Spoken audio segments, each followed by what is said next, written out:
Welcome to the party, pal. I am Commander Tom. This is episode 3 at the Family First Gaming Server. It's been forever and a day since I built a Minecraft castle, so I decided just to go with it because, well, take a look here. This is a pretty piece of territory, okay? I was very happy with the Extreme Hills biome. This is nice and kind of out of the way, and this really feels like it could be a very nice courtyard, in all honesty. And what my game plan is to actually carve out this mountain here and turn this into my castle. Kind of hollow it out, take all the dirt away, and really kind of carve this up. And I'll be honest, I've always liked the look of spruce trees most of all, and the fact that they naturally belong here is nice. So this is going to be the first time I've ever set up a shop in the Extreme Hills. I'm looking forward to it. I'm going to try and push my aesthetics talent a little bit. As for today, I thought I'd kill two birds with one stone. I need to set up shop, well, not set up shop, I already did that. I need to get some of the early day farms and tools going on, and I thought I'd show you what some of those early tips are for me. So we'll start off with the basics.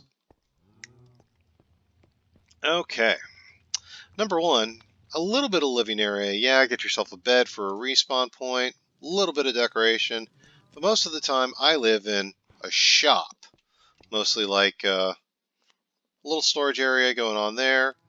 Decent size smelter, especially when you start AFK fishing, that becomes very handy, and room to grow. Move through here. Let's talk about growth. Let's talk about farming. People keep forgetting sometimes.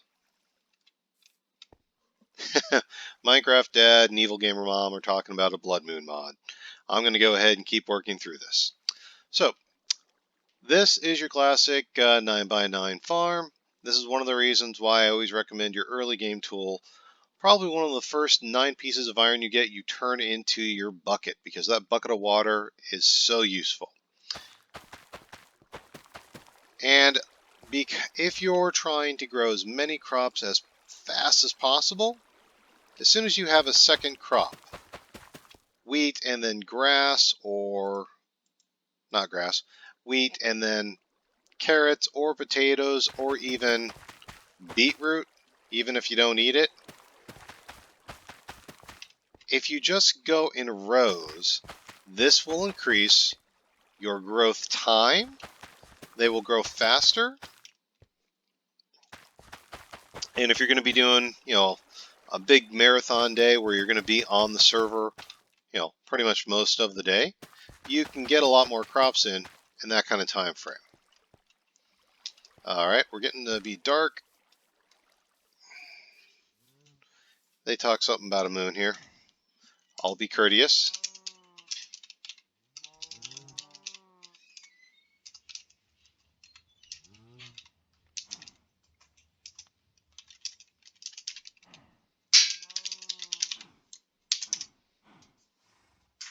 Not even going to worry about that right now. I'm fairly safe over here. So, another thing about the spruce biomes that I appreciate. Early game wood is convenient. I've got some blocks right here.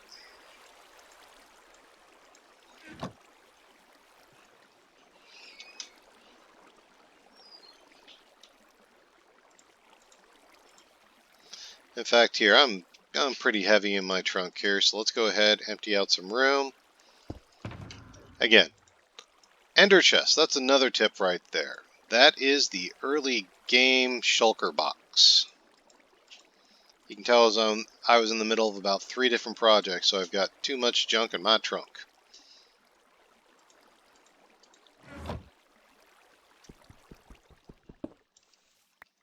Okay. So,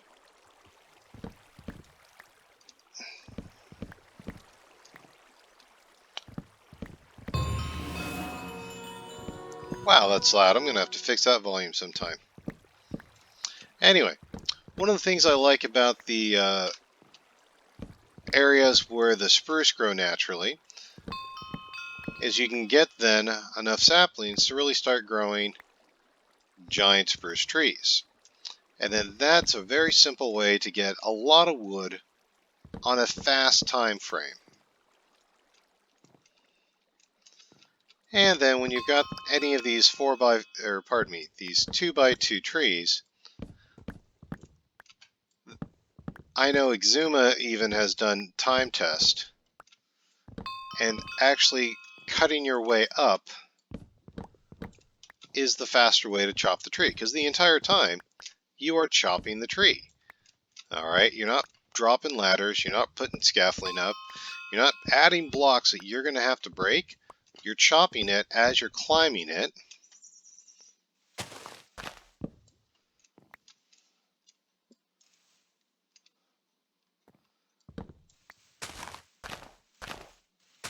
Alrighty.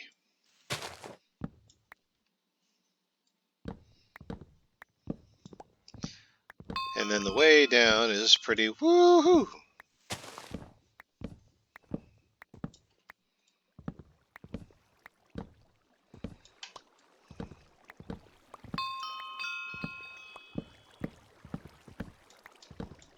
Okay.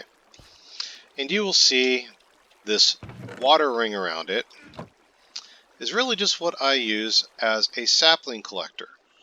And then to help that out, I will go ahead and pop that out. And then what that'll do is create a catch so that as those saplings despawn, I don't have to wait around for it. And just like you saw with Mr. Stick there, as drops fall, they'll get caught in the water, into the hoppers, into the chest, and I'm good to go. So I can walk off and live my life. Like I can walk over here and kill Mr. Spider. We are really going to need to adjust that volume. So that is my favorite wood farm. You know what? Give me a minute, I'll set up a secondary one for those that when you don't have spruce. Okay, guys, what you can do with that. Another really easy, really early game of wood farm design that I think comes in handy is basically what I call kind of the checkerboard roof. Which if you look above there, you'll see I've got just glass blocks set up in a checkerboard format with just spaces between them. And then and that is 8 blocks high. That's an important space, and it's 8 blocks from the ground. And then the other part of the build, you'll take a look here, is I've got torches. Now the torches are where the spaces are, not underneath the glass. And what that allows is that the torches keep the light level high enough that the saplings that you plant of any wood variant of the single ones, so your oak, your birch, spruce might work as well, but I've never seen the need to do spruce because I do spruce this way, and that allows you to get your oak and such in a simple option. And to give you an idea of how that produces together, and also to show you how the wood works here. Now this is also going to be, I'll fully admit, our server has a mod on here that I just have to do this. Oh, did they take that away from me? You punk! Okay. Let me clear this out and I'll be with you in a minute.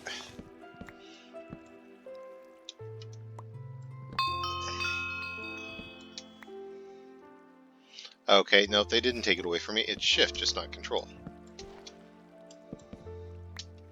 And then you are going to want to replace the torches so you can kind of see the checkerboard format that we're getting here. Yeah, we've got that mod set up that if you, I control click, but if you shift click on this server, any wood that is above the block that you broke will also break, so it makes harvesting a lot easier. Alright, so in just under the 3-minute mark, we've gotten 2 and a little bit more stacks of wood. And that's from a very compact space right there. Now, you can combine the two concepts in which you have this sort of setup in a water gather pool. That way you don't have to worry about the saplings recapture. I've done that before. Now, with that, you'd also have to replant and, deactivate and activate your water. replant torches, those are options. A way around that, zombie, is to sacrifice the blood of a zombie on your tree farm. I'm kidding. A way around that would be if you get to the nether, you can replace the blocks underneath where the torches are with glowstone. Water will flow over that without any problems. Any other options are looking a little bit more complicated. By the time you can get to them, like sea lanterns, you probably already have your own traditional mechanized wood farm that I'll show you in a future episode, or you can see some of my creations on those. Really and truly, that's the major early day wood farm options. Most of it I do spruce just because I like it and I like the sapling collector under there. But if you don't have spruce or you want other wood variants, I wanted to show you this option. Now that the wood and the leaves have been cleared, I wanted to give you a better view. I think when I say checkerboard or chessboard, that's fairly clear to understand. But I did want to give you just a better view in case there is any confusion. Some of us are visual learners. And then you do the same checkerboard setup with the torches as well. And again, the torches go under the spaces, and the whole concept is you are planting underneath the glass itself, and the glass itself prevents the, especially with oak trees, from growing into those gigantic, inconvenient to chop trees, and you're just getting pretty much the quote-unquote standard oak trees for ease of felling, and of course being able to work through it quicker. Okay, another advantage of the extreme hills biome. It's a snow-covered biome, which means I can have ice, which means this is a very simple ice farm. Go ahead and hop on in. Now, you can make these to any dimension you want, but I do recommend you keep it square, because if you just run a slab line from one corner to the other, ice or water needs to have a complete clear line of sight to sky to freeze over. So if you just keep this slab so there's no mob spawn on top of it, then the slab will stop the water from freezing, keeping your source blocks intact, and then it's just a matter of continuing to harvest your ice.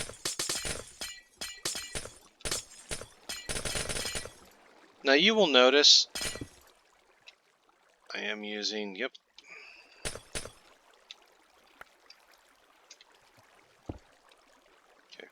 You'll notice I am using a pickaxe, of course, for silk, but my surrounding territory is wood. That's because wood is not the best, or pick is not the best tool for wood. And, as I am slicing through the stone pretty quick, I'm not going to slice through the wood as quick, and it'll help to protect the farm to keep it up and running. That way I don't have to replace absolutely every block. Okay, from one haul, a little over 2 stacks of ice. I can deal with that. Alright, so next let's talk about food. In fact, let's go ahead and get some automatic food farms set up on your shop that you can do as well in your early days. Eggs are going to be the first thing that you're going to want to get mass produced. Because, at least in this game, you need the eggs to make the chicken. And yes, you do need the chicken to make the eggs, but this is an old debate that will never be settled. Now, before you get to that point, as you're fighting skellies, or get a skelly grinder, keep all of the damaged bows. This is an underutilized resource that most players I've seen really haven't tried to capitalize on.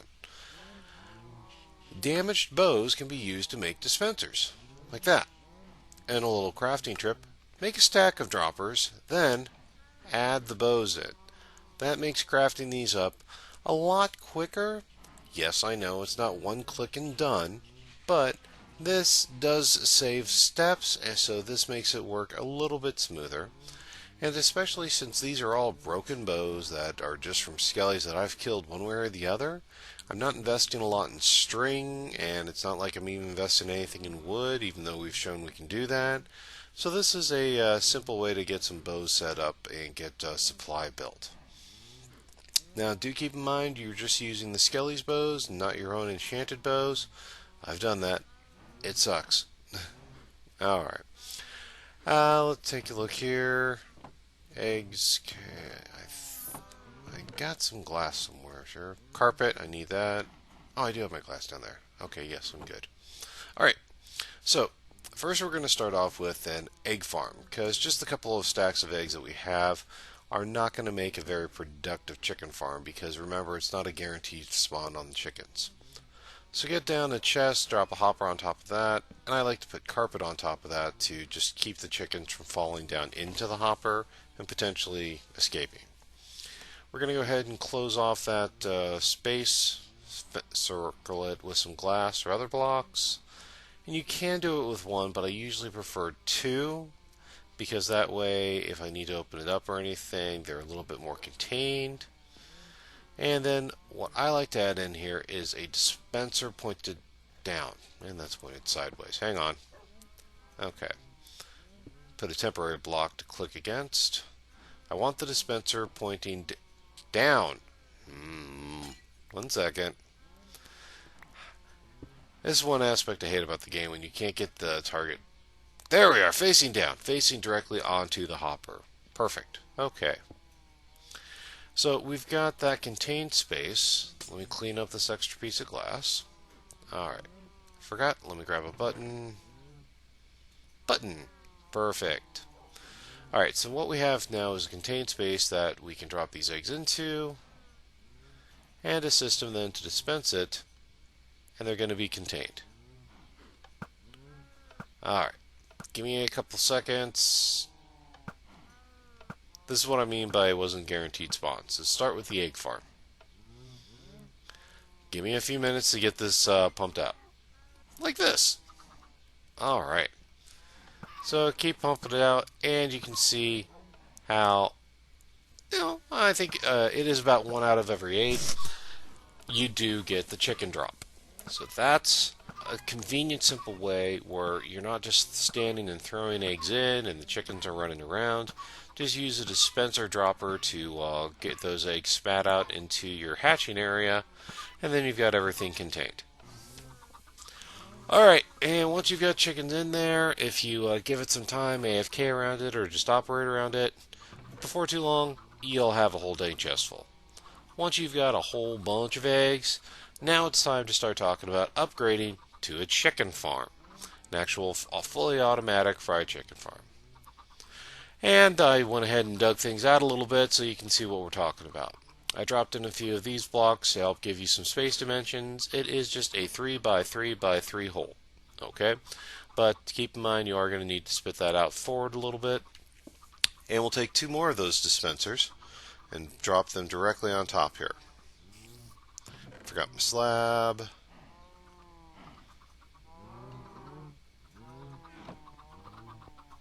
Okay, so drop a slab directly onto that hopper that goes into the collections chest. Alright, and when we hop back here, okay, obviously we are going to drop a hopper onto the dispenser, and then we are going to want to get a redstone detector back here. That will pick up the signal when there's an egg in there. Observer, monitoring it, and then, okay, I'm going to go ahead and fill up some space here. Okay. I need some working space. Okay, so dust on top of the observer. Second observer monitoring the dust on top of the first observer. And then dust to carry the current over to the dispenser tower. So basically the hatching area is surrounded by observers. And to walk through, there's an egg in the hopper, detector detects that. The observer takes that signal over to the dispenser, and because we have redstone on top of the top, it will activate both of these dispensers, in which there will be an egg on the bottom and lava on top. Let me go ahead and get some of that loaded, just so we get that job done. Alright, top one gets the lava. And then, just for the sake of visual learning, we'll drop an egg into the bottom. Like that. And that's how the system works. That is your standard one wide circuitry for the 115 chicken cooker. Now, I want a little bit more production here. So what I'm going to do is expand this and drop 2 more hoppers on either side of this. That way I have triple the egg production going on behind it. And because they both funnel into the same center hopper, the same circuitry will cook it all. Okay, where's my carpet? Drop that down. Alright, now this technically would be done once we sealed it up, and there's nothing wrong with that. However, I do want to add just one more piece of tech to this. I want to get an auto dispenser to load eggs into it. Again, I'm a big fan of the auto dispenser into the breeding area. I just need to get a better angle to get a dispenser to fire into here. I'm going to need to place a temporary block. Okay, we'll build off of that. Excellent. Okay, there we are. So that's going to shoot right into there. Okay, let's get me out of here, and then let's clean up the mess behind me. Okay, yep, pop that off. Okay. Alright. And drop that hopper back in. Now, I'm not going to cry if I can't get the carpet back on, but I'd like to. Well, heck, I can just, yeah, pop this off, and. Oh, well, it worked all the way through the system. At least we can tell the system works. There we are. Yep. Simple circuit. I like it. Very reliable, and keeps me stocking chicken. Okay. There we are. Alright. Let's start sealing this up. Okay. No. There we are. Okay. And. Come on. There we are. Okay. Oh, shoot. Forgot my button. Okay. Hang on. Got to be able to activate the thing or it's useless. Okay. So. And it just occurs to me. I've got to put glass down this edge to contain the chicken. Alright. Give me a second or two.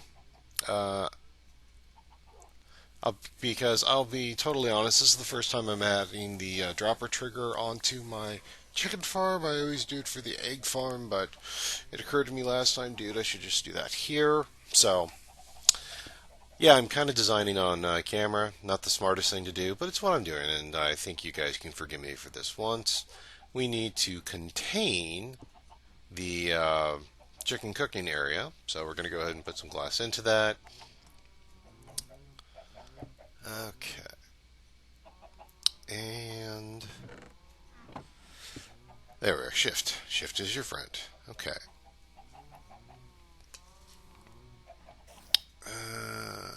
Good. I thought I grabbed some stairs. For a little bit of art, we'll put some stairs on top of these top parts. That way it looks just a little bit better. And I think I'm also going to drop a torch up here just for lights and aesthetics. Right there, right front and center. Okay, yep, we're getting there. Excellent. Okay, and I know that this thing works pretty well. So there, that's how they're looking. Okay, I've got to be able to access that dispenser. Well, that's no problem then. Hang on.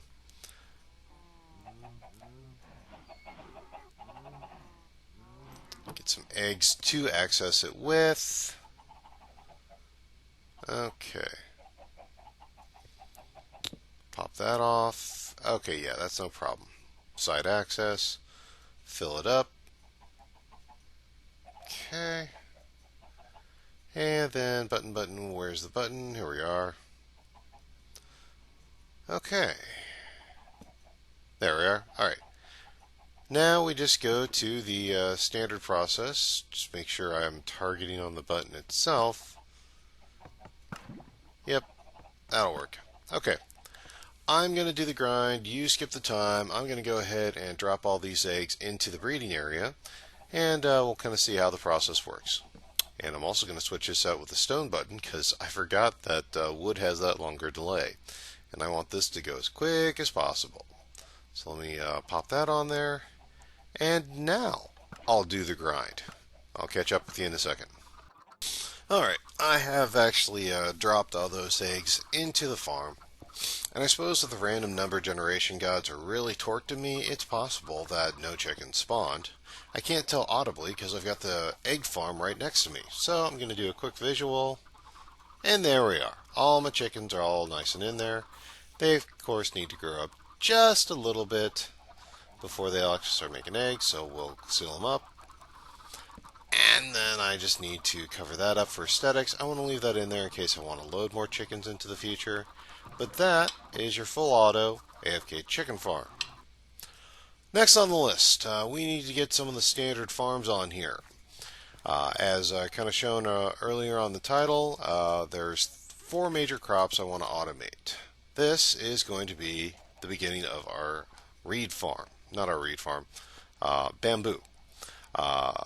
And again, I'm going to put a shout out to Evil Gamer Mom. She's the one who hooked me up with the base supplies of bamboo to start off with making the farm for.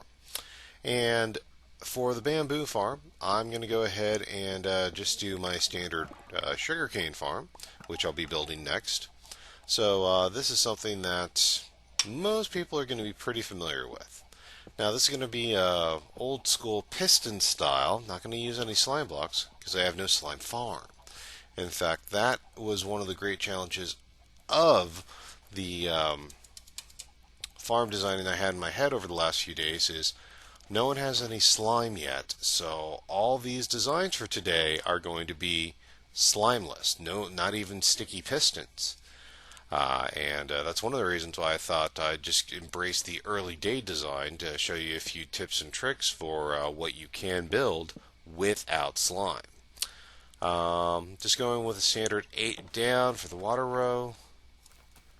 And go ahead and get these planted. Okay. And they're growing nicely, good to know.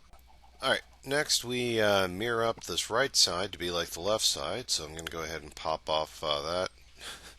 I forgot some of the dimensions on these farms. I think I'm going to need to expand. Go ahead and get over here and get these pistons built up. Okay, let me get a better angle here. There we are, that's better. We're just going to go with, again, 8 standard pistons facing into a water stream. For the sugarcane and for the bamboo farms, you want to have those pistons 1 block spaced between it and the growing plant. That's how you can get that renewability. And there we are. Always got to keep in mind the angles. And I'm not going to be a litter bug. And I'm going to go ahead and drop some stairs back in here. I'm doing stairs to keep light functioning through. Since light will pass through those now, I just want to keep farms nice and bright, but I also want to keep as much inventory in here as well. Yes, there will be some loss. I'm not going to cry that much about it. Go ahead and drop in a double chest. And need to get my hopper collector. Okay. And hopper. There we are. Drop that in. Okay, that is the guts of the machine. And that's the... Go ahead and get this planted. Forgot to plant half of it. Yeah, that's not quite the guts. Alright, now, this is pretty much done. I need to basically repeat history and build something identical for my sugarcane, like this. And I'm going to go ahead and for aesthetics and for keeping things inside, drop a few frames onto this. That way, it just kind of looks better. We keep everything inside here. But again, you see the same design. 8 pistons either way. I'm going to go ahead and torch this up a little bit for light. I like my farms bright. Alright, so that's sugarcane and that's bamboo. Alright, and you can see that we've expanded the territory a little bit for the next 2 farms. We are also going to get melon and pumpkin going on here because those are really handy for design. The basic piston layout is a little different. We want to go with alternating pistons Well, we just want to go with 4 pistons here because we want to have a stem growing in between the pistons, and then we want to have the pistons pushing outward for the crops that grow. Go ahead and get the water flowing for here. You can kind of see what I'm talking about with the alternating piston design for the old-fashioned melon farm, as well as pumpkin. And we'll go ahead and get the hopper collection. Okay, yeah, I'll go through it that way. Alright, and then we slip back in here. Hopper.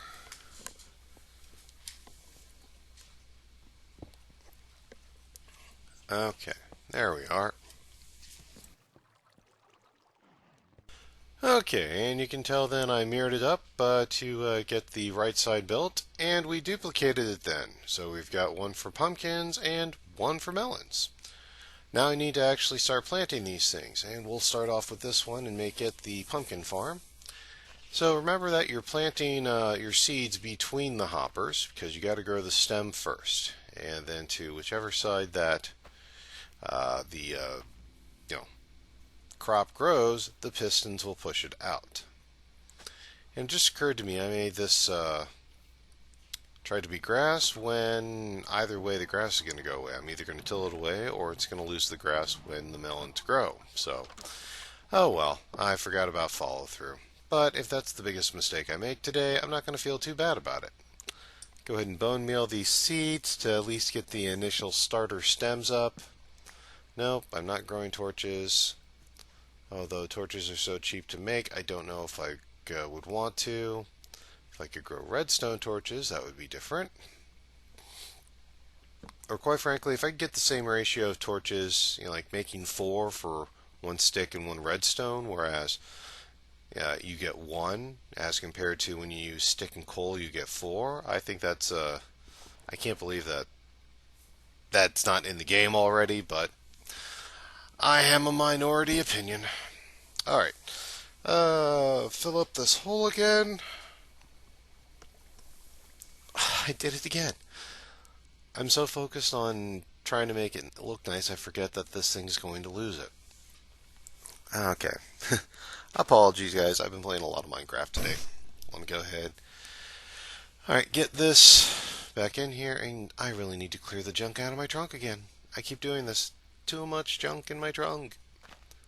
Alright. I'm going to go ahead and keep some of this silk touch grass, though, because I do need some of it. Alright. And we get the seeds planted.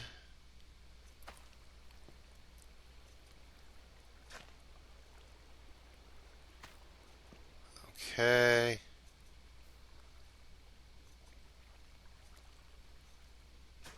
Last one. There we are. Alright, let's get everything bone mealed up. Alright, tiny hitbox on these things drives me crazy sometimes. There we are. Okay. Nope. There we are. And last one. Okay. So that is going to be the pumpkin farm. And now we need to do this for melons. And we just kind of hit those up.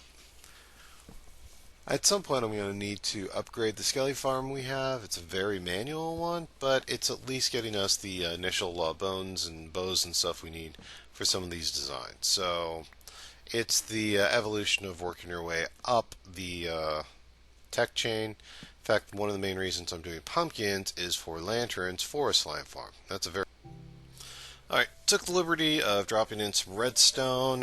Really and truly, this was basically just the standard redstone line to activate the pistons. And I'm still kind of hammering it out, but it's nothing glorious and kind of boring, so I'm not worrying too much about it. The most trickiest part of this build is working up an automated clock that does not involve slime of any kind without any slime blocks. Or even sticky pistons. So give me a second and I'll show you my old school solution to that. Alright, take you around the corner here to where we have a block holding a redstone torch. That is right in line of the main input line. This would be where you want your switch or anything. And then on top of this torch, you want a dispenser, dropper. And you want that dropper not facing upwards, you want that facing off to the side so that it's going to spit a block on top of the block that will hold the torch. So you have a circuit there. Then on top of that block, we will put a pressure plate. And we are going to make a good old-fashioned despawn timer, because any item in Minecraft will last for 5 minutes, so that's your timer. On this server, there is drop block cleanup circuit, which I think will actually make this cycle through quicker, within like 1 to 2 minutes, something like that. That's fine. That's fine. I honestly don't care about that, so I'm going to make use of that. But if you don't have that mod, that's no problem. The standard 5-minute timer will work just fine. And I'm dubious about those trapdoors, but I want to try it just to see. And we'll set the circuit. Where's my redstone torch? Okay. Excellent. You can see the pistons moving, and because the dropper dropped the block, you can see that the plate's on, turning the torch off, turning the system off temporarily until that block despawns. Okay. I don't think I'm going to be able to use... I hate sometimes using blocks just to contain an area and they stick out so much, but sometimes it's unavoidable, and I was afraid of that. Okay. So we are not going to be able to use the pressure plates like I had hoped. I'm going to have to block it off. That's fine. I can deal with that. See if I can catch the edge. Good, I can. Alright, so we'll pop the torch and drop it back on and start the system up again. And you can see that that is making the pistons work. So the system's working. We're testing this as we go. So that's excellent. Okay, so we have a viable clock operating a piston system that will allow me to just have this area loaded, and it is fully AFK, and that will give me then sugarcane, bamboo, melons, and pumpkins. Alright, we are getting pretty productive here, and at that same time it's AFKing, I'm also getting chicken and eggs, and we've proven we've got a viable system. Oh, melon tip. When you, right next to wherever your watermelon collections are, here, I've got one more plant I need to process as well, right there. Let me get my bone meal and get that growing up real quick. No, bone meal. Where's my mobs? There we are. Zombie flesh, yep. Alright. And get my last plant growing. See? Automation is working. Now, I think I snagged that as I walked by, but I don't mind it. It just creates an extra push time. Yep. Okay, yeah. Alright, I'm going to give this... Well, I've got time right now for a quick 30-minute AFK session. I'm going to let this machine just kind of do its thing. And I'm going to skip the time. I'm going to do the grind. You skip the time. And let's see if the circuit is just working like I think it should. Back in a sec. And I'm back. I told you it was just going to be a quickie. Alright, so we are getting bamboo, we are getting sugarcane. And we do have pumpkins, perfect. And we are getting melons. Excellent. Quick tip with the melons, I was going to say. Just put a crafting bench right next to it, and that way you go ahead and just start crafting them into full melon blocks. So I hope that helps. Again, today was an opportunity for me to get my farm up and running productive, and I hope I made it as an opportunity to show you how you can get yours done with the same, with simple redstone technology. If you like this, if it made you laugh, or if you learned something, like and subscribe. I drop videos like this twice a week. If you want to learn more now, that's what the Commander Crew Favorites is for. If you've already watched that, I've got something special just for you. I'm Commander Tom, and I will see you next mine.